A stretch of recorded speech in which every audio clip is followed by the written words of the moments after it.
अब हमें यहाँ पे वेक्टर्स के एडिशन को देखने के बाद वेक्टर के सबस्ट्रैक्शन को भी देखना है।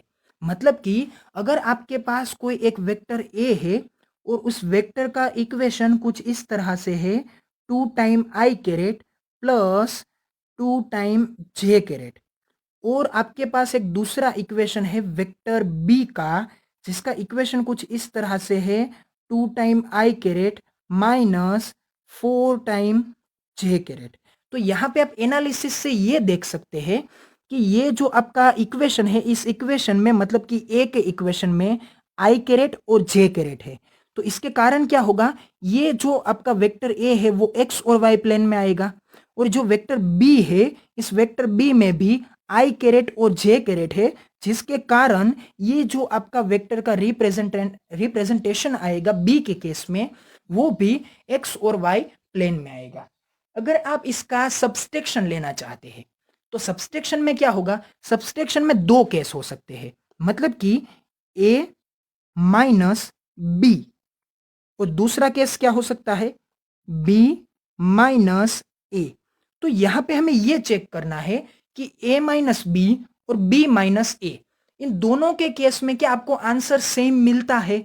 मतलब कि हम यहां पे क्या करते हैं कि पहले ए माइनस बी चेक करते हैं और बाद में क्या चेक करते हैं, बी माइनस ए। तो पहले हम ए माइनस बी को चेक करने के लिए क्या करेंगे, ये जो आपके वेक्टर्स है, इस वेक्टर को पहले मैं आपको शॉर्ट लैंग्वेज में लिख देता हूं, शॉर्ट फॉन्ट्स में लिख देता हूं। तो यहां पे वेक्टर्स क्या है, vector A is equals to 2 time I caret plus 2 time J caret, और vector B is equals to 2 time I caret minus 4 time J caret. तो जैसे ही हम इन वेक्टर्स को लिखने की कोशिश करते हैं तो वेक्टर किस तरह से लिखे जाएंगे, ये वेक्टर बनेगा ए, जो कि हमने कंसीडर किया था 2 टाइम आई कैरेट प्लस 2 टाइम जे कैरेट, और जो वेक्टर बी था, वो वेक्टर बी कौन सा था, यहाँ पे था 2 टाइम आई कैरेट और माइनस 4 टाइम जे कैरेट। अब हम क्या करते हैं, ए माइनस बी कुछ इस तरह से चेक करने की कोशिश करते हैं। तो क्या होगा, ए में क्या है, 2 टाइम आई कैरेट, और हमें क्या करना है, बीच में माइनस की साइन, और यहां पे हमने बोला था कि हमें यहां पे क्या करना होता है, लाइक टू लाइक कॉम्बिनेशन लेना होता है। मतलब कि आई का आई के साथ कॉम्बिनेशन लेंगे और जे का जे के साथ। तो यहां पे क्या है, 2 टाइम आई कैरेट जो कि यहां पे ए वेक्टर का है, फिर हम क्या करेंगे, माइनस, और क्या करते हैं, इस वेक्टर बी का ये कंसीडर करेंगे 2 टाइम आई कैरेट। तो ये यहां पे क्या बनेगा, 2 टाइम आई कैरेट। तो ये क्या हो गया, लाइक टू लाइक कॉम्बिनेशन के रूल्स के अकॉर्डेंस में आई का आई के साथ सबस्ट्रैक्शन। और फिर बाद में क्या आएगा, फिर बाद में हमें यूज करना होगा इन दोनों जे कंपोनेंट्स को। तो इन दोनों जे कंपोनेंट्स को हम किस तरह से यूज कर सकते हैं, जे कंपोनेंट को यूज करने के लिए हम यहाँ पे यूज करेंगे, पहले हम यूज करेंगे 2 टाइम जे कैरेट, और बाद में इन दोनों के बीच में क्या आएगी, माइनस साइन, क्योंकि यहाँ पे है, और ये आपका जे है जो कि पहले से ही माइनस 4 टाइम जे है। तो इसका फाइनल आंसर क्या बनेगा, 2 प्लस और सॉरी, ये माइनस माइनस क्या हो जाएगा, प्लस हो जाएगा, जिसके कारण ये 2 प्लस 4 बन के आएगा। तो इक्वेशन फाइनल में क्या बनेगा, 2 और 2 का, और ये यहाँ पे क्या बीच में आएगा, प्लस आएगा, क्योंकि ये जो बीच की माइनस साइन है वो माइनस साइन हमने यहाँ पे अंदर यूज कर ली है। तो यहाँ पे बीच में क्या आएगा, प्लस आएगा, क्योंकि है तो ये वेक्टर का एडिशन ही, लेकिन हमें यहाँ पे क्या करना होता है, पहले वेक्टर बी को नेगेटिव बनाना होता है, और इसे नेगेटिव बनाने के बाद हमें इसे ए में क्या करना होता है, ऐड करना होता है, जो कि मैं आपको जियोमेट्री में भी आपको बताऊंगा। तो यहां पे क्या होगा, 2 टाइम आई दोनों बन जाएंगे 0, प्लस क्या होगा, 2 टाइम जे माइनस माइनस प्लस क्या होगा, 4 टाइम जे जो कि बन के आएगा 6 टाइम जे। तो ये जो आपका ए माइनस बी का आंसर आता है, उस आंसर में आप ये देख सकते हैं कि ये जो 6 टाइम जे आंसर आता है वो क्या है, सिर्फ और सिर्फ एक डायरेक्शन में है। मतलब कि ये वेक्टर बनेगा लीनियर वेक्टर, क्योंकि मैंने आपको पहले भी बताया था कि मैं आपको एक ऐसा एग्जांपल दूंगा कि दो वेक्टर प्लेनर होने के बावजूद भी उसका एडिशन क्या बन के आता है, वो एडिशन बन के आ सकता है कोई एक वेक्टर जो कि सिंगल डायमेंशन में आता है, लीनियर वेक्टर बन के आता है। तो ये है एग्जांपल कुछ ऐसे ही दो प्लेनर वेक्टर का, जिसका एडिशन आपको क्या मिला, एक लिनियर वेक्टर मिला। तो ये जो आपका सब्सट्रैक्शन था वो सब्सट्रैक्शन कौन सा था, a माइनस बी के टाइप का था। लेकिन हम दूसरा सब्सट्रैक्शन कंसीडर करते हैं b माइनस ए के टाइप का। तो यहां पे क्या होगा, vector b minus vector a। तो ये क्या बनेगा, पहले हम b को कंसीडर करते हैं 2 टाइम आई कैरेट, जो कि ये किसका कंपोनेंट है, वेक्टर b का।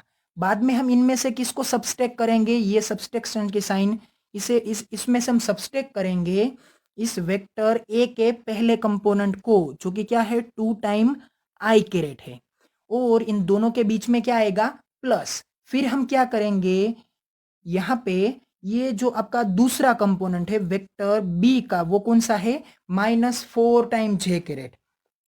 तो ये क्या होगा, माइनस 4 टाइम जे कैरेट, और इनमें से हम सब्सट्रैक्ट करेंगे किसको, प्लस 2 टाइम जे कैरेट को। तो ये क्या बनेगा, प्लस 2 टाइम जे कैरेट। और ये जो आंसर बन के आएगा वो आंसर फिर से क्या बनेगा, ये आंसर बनेगा 0, मतलब कि ये फिर से क्या आया, 0। और इन दोनों के बीच में एडिशन की साइन तो आएगी ही आएगी, क्योंकि ये यहां से आई थी। फिर क्या होगा, ये -4 -2 जो कि बनेगा -6। तो ये क्या होगा, -6 टाइम जे कैरेट। तो यहां पे ये जो फाइनल आंसर बन के आया वो फाइनल आंसर कैसा आया, ये भी 1 डायमेंशन में आया। लेकिन पहले के आंसर के कंपैरिजन में यहाँ पे आंसर आया -6 टाइम जे कैरेट, और पहला आंसर कौन सा था, +6 टाइम जे कैरेट। मतलब कि ये जो आपका a माइनस बी का आंसर आया वो क्या था, +6 टाइम जे कैरेट, और b माइनस ए का जो आंसर आया वो आंसर क्या बन के आया, -6 टाइम जे कैरेट। तो यहाँ पे आपको ये जो वेक्टर का सब्सट्रैक्शन है वो सब्सट्रैक्शन ऑर्डर चेंज होने के कारण आंसर को क्या कर देता है, चेंज कर देता है। जबकि आपके ऑर्डिनरी एडिशन में क्या होता था, ऑर्डर चेंज होने के कारण वहां पे ये जो आपका रिजल्टेंट वेक्टर बन के आता था वो रिजल्टेंट वेक्टर चेंज नहीं होता था। मतलब कि a प्लस बी और b प्लस ए दोनों क्या आते थे, सेम ही आते थे। लेकिन यहाँ पे सब्सट्रैक्शन के केस में ऐसा नहीं होता है। तो केस क्या बन के आता है, केस ये बन के आता है कि अगर हम एडिशन को लिखते हैं तो एडिशन कम्यूटेटिव लॉ को क्या करता है, फॉलो करता है। तो क्या होता है, vector a plus vector b is equals to vector b plus vector a। तो ये यहां पे कम्यूट होता है।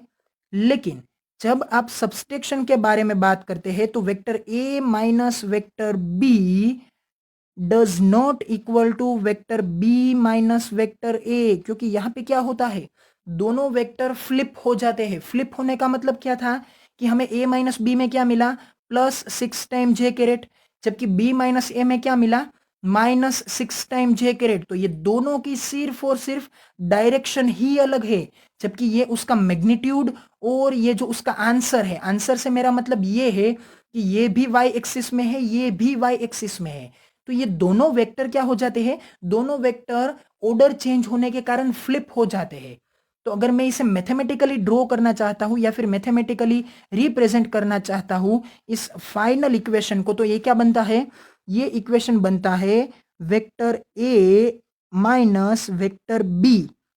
मैं क्या करता हूं, यहां पे अभी इक्वल्स टू या फिर नॉट इक्वल्स टू कुछ भी नहीं लिखता हूं। क्या करता हूं, इस टर्म में से माइनस साइन को यहां पे बाहर लेने की कोशिश करता हूं। तो जैसे ही माइनस साइन बाहर आएगी तो क्या होगा, ये माइनस, तो ये माइनस क्या हो जाएगा, प्लस। तो यहां पे मैं आगे इसे प्लस लिखूंगा, और ये जो b जो कि यहां पे आपका प्लस है वो क्या हो जाएगा, माइनस। तो यहां पे मैं इस तरह से इसे लिख सकता हूं, माइनस बी वेक्टर। तो क्या हो जाएगा, ये a माइनस बी वेक्टर है और ये भी है a माइनस बी वेक्टर। तो ये दोनों अब क्या हो सकते हैं, इक्वल हो सकते हैं। अगर हम सिर्फ और सिर्फ इसके मैग्नीट्यूड को कंपेयर करते हैं तो लेकिन यहाँ पे माइनस साइन आती है, तो रिलेशन क्या बन के आया? रिलेशन ये बन के आया कि इन दोनों का मैग्नीट्यूड और ये जो एक्सिस का इक्वेशन होगा वो इक्वेशन सेम आएगा, लेकिन इन दोनों की ये जो डायरेक्शन है वो डायरेक्शन क्या आएगी? एक दूसरे के ऑपोजिट में आएगी। मतलब कि ये दोनों केस में जो आपको वेक्टर मिलेंगे वो वेक्टर एक दूसरे के साथ फ्लिप हुए मिलेंगे, जिसके कारण इन दोनों की डायरेक्शन क्या होगी? डायरेक्शन ऑपोजिट आएगी। तो आई होप कि आपको यहाँ पे ये समझ में आया होगा कि जब आप एडिशन लेते हैं और जब आप सब्सट्रैक्शन लेते हैं तो यहाँ पे आपको जो दो केस मिलते हैं वो केस अलग अलग होते हैं, क्योंकि एडिशन कम्यूटेटिव लॉ को फॉलो करता है जबकि सब्सट्रैक्शन कम्यूटेटिव लॉ को फॉलो नहीं करता है। तो यहाँ पे अगर मैं इन दोनों वेक्टर के एडिशन के बारे में बात करता हूं तो वो एडिशन किस तरह से हो सकता है? वो एडिशन कैसा था कि एक वेक्टर था +2 टाइम आई कैरेट और +2 टाइम जे कैरेट, तो ये वो वेक्टर था। और जो दूसरा वेक्टर था वो कौन सा था? +2 टाइम आई कैरेट और ये जो उसका वाई कैरेट था वो क्या था, या फिर वाई कंपोनेंट था वो कौन सा था? -4 टाइम जे। मतलब कि एक्स में उसका जो मैग्नीट्यूड है वो मैग्नीट्यूड कितना है? +2 है, लेकिन ये जो उसका y का मैग्नीट्यूड है वो y का मैग्नीट्यूड कितना है? -4। तो ये कुछ इस तरह से बनेंगे, मतलब कि ये है उसका x का +2 और y का ये होगा -4। तो इन दोनों को ऐड करने के कारण आपको यहाँ पे एक वेक्टर मिलेगा जो कि कुछ इस तरह से होगा। तो ये कौन सा था? ये था b वेक्टर। और ये जो आपका ऊपर का था ये कौन सा था? Vector A. अब अगर हम इस वेक्टर के सब्सट्रैक्शन को लेना चाहते हैं तो हमें क्या करना पड़ेगा? सब्सट्रैक्शन का इक्वेशन क्या होता है? सब्सट्रैक्शन का इक्वेशन ये होता है vector a minus vector b. तो क्या हुआ? इसे हम मैथमेटिकली कुछ इस तरह से भी लिख सकते हैं, vector a plus minus vector b. मतलब क्या हुआ कि इस माइनस साइन को हमने बी के साथ कंपेयर कर दिया और इन दोनों के बीच में क्या कर दिया? प्लस। तो इससे क्या होगा? प्लस माइनस फिर से माइनस ही हो जाएगा और फिर से इसका इक्वेशन कुछ इसी तरह से बन के आएगा, vector a minus vector b, जो कि इन पहले के कंपैरिजन में भी वही था। तो कहने का मतलब क्या होगा कि हमें पहले वेक्टर बी को एक -1 से क्या करना पड़ेगा? मल्टीप्लाई करना पड़ेगा। तो अगर मैं इसे -1 से मल्टीप्लाई करता हूं तो ये तो स्केलर मल्टीप्लिकेशन वाला कंसेप्ट हो जाएगा। तो स्केलर मल्टीप्लिकेशन में क्या होता था? ये आपका एक वेक्टर है जिसे कि हम एक नंबर के साथ मल्टीप्लाई करना चाहते हैं। तो ये नंबर कुछ पॉजिटिव और नेगेटिव कुछ भी हो सकते हैं। ये वेक्टर v को हम 2 से जब मल्टीप्लाई करते हैं तो इसकी लेंथ ट्वाइस बनती है, जबकि ये पॉजिटिव था इसलिए इसकी डायरेक्शन पॉजिटिव डायरेक्शन में थी। जैसे ही हम यहाँ पे 1/3 मतलब कि कोई छोटा नंबर यूज करते हैं तो ये वेक्टर का मैग्नीट्यूड कम हो जाता है। लेकिन इसी तरह से अगर नेगेटिव नंबर यूज किया जाए तो उसकी डायरेक्शन नेगेटिव बनती है और इसका मैग्नीट्यूड कुछ इस तरह से मल्टीप्लाई करके मिलता है। तो इसे हम बोल सकते हैं स्केलिंग, क्योंकि यहां पे हम वेक्टर को किसी एक स्केलर के साथ क्या करते हैं? मल्टीप्लाई करते हैं, जिसके कारण उसकी डायरेक्शन पॉजिटिव या फिर नेगेटिव कोई भी हो सकती है। तो इस प्रोसीजर को हम बोल सकते हैं स्केलिंग और यहाँ पे जो टर्म्स यूज होती है जिसे हम बोलते हैं स्केलर्स। तो यहाँ पे आप वेक्टर को देख सकते हैं कि ये पॉजिटिव और नेगेटिव दोनों डायरेक्शन में फ्लिप होता हुआ नजर आता है। यहाँ पे एक वेक्टर को कंसीडर कीजिए जो कि 2 बार मल्टीप्लाई होने के कारण यहाँ पे आप इसका फाइनल मैग्नीट्यूड जियोमेट्री और मैथमेटिक्स दोनों के अकॉर्डेंस में फाइंड आउट कर सकते हैं, जो कि यहाँ पे मैथमेटिकली भी प्रूव होता है। तो इसका जनरल इक्वेशन कुछ इस तरह से बन सकता है जो कि आपको यहाँ पे मिल सकता है। इस वेक्टर के सभी कंपोनेंट्स को उस स्केलर के साथ क्या करना होता है? इंडिविजुअली मल्टीप्लाई करना होता है। तो ये वेक्टर बी का जो इक्वेशन था वो इक्वेशन क्या था? 2 टाइम आई कैरेट -4 टाइम जे कैरेट। अगर मैं इसे -1 से मल्टीप्लाई करता हूं तो -1 पहले के साथ भी मल्टीप्लाई होगा और -1 दूसरे के साथ भी मल्टीप्लाई होगा। तो इक्वेशन क्या बनेगा? -1 इंटू 2 बिकेम्स -2 टाइम आई कैरेट और -1 -4 मतलब कि माइनस माइनस प्लस, और ये 4 क्या बन जाएगा? एज इट इज 4, क्योंकि 1 इंटू 4 तो 4 ही होगा। और यहाँ पे क्या बनेगा? 4 टाइम जे कैरेट। तो जैसे ही हम इस इक्वेशन को यहाँ पे फिर से ग्राफ में ड्रॉ करने की कोशिश करते हैं, तो ये इक्वेशन किसे रिप्रेजेंट करेगा? ये रिप्रेजेंट करेगा माइनस बी वेक्टर को, क्योंकि ये जो इक्वेशन मिला है, ये इक्वेशन -1 को इस वेक्टर बी के इक्वेशन के साथ मल्टीप्लाई करने के कारण मिला है। तो अब हम इस इक्वेशन को इसी ग्राफ में ड्रॉ करने की करते हैं कोशिश। तो ये जो आपका वेक्टर बन के आएगा, वो वेक्टर क्या बनता है चेक कीजिए।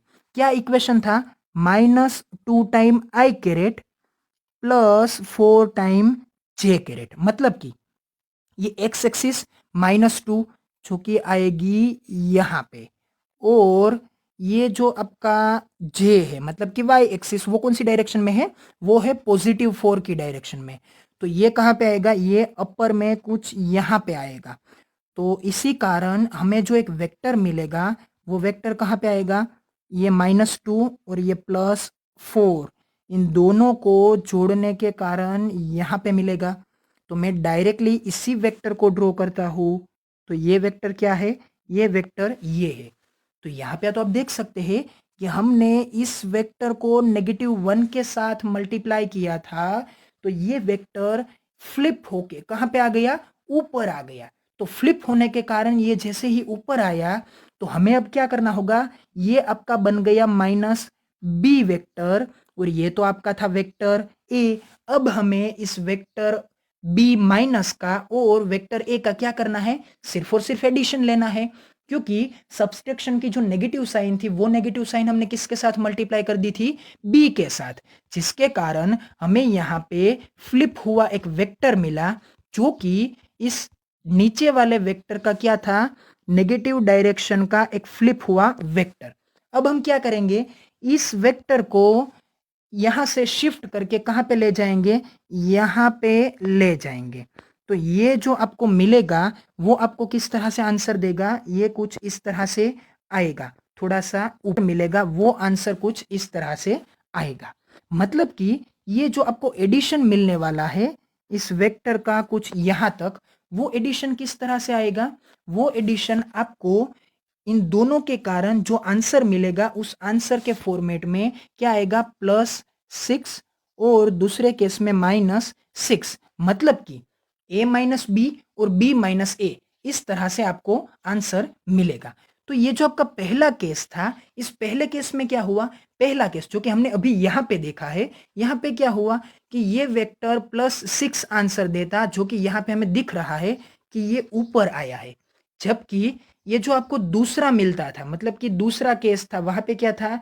Vector b minus vector a. तो यहां पे क्या है? आपको करना होगा वेक्टर बी प्लस इस नेगेटिव साइन को ए के साथ यूज करना पड़ेगा, जिसके कारण क्या होगा कि ये जो जियोमेट्री में आपने वेक्टर ए ड्रॉ किया था यहां पे, वो वेक्टर ए नेगेटिव मल्टीप्लाई होने के कारण क्या हो जाएगा? यहां पे शिफ्ट हो जाएगा, मतलब कि फ्लिप हो जाएगा दूसरी डायरेक्शन में। तो ये क्या आएगा? -2 टाइम आई कैरेट प्लस सॉरी -2 टाइम जे कैरेट। तो ये क्या इक्वेशन बनेगा? ये इक्वेशन बनेगा -a वेक्टर का। फिर हम क्या करेंगे? ये जो आपका b था, इस b के साथ आपको इसका एडिशन लेना पड़ेगा। तो ये b कहाँ पे शिफ्ट होगा? ये यहाँ पे नीचे को शिफ्ट होगा, और नीचे को शिफ्ट होने के कारण अब फिर से यहाँ पे चेक करेंगे तो आंसर आएगा -6, क्योंकि ये नीचे की डायरेक्शन में है। तो आई होप कि आपको ये जो सभी एक्सप्लेनेशन था सब्सट्रैक्शन के बारे में, वो आपको समझ में आया होगा।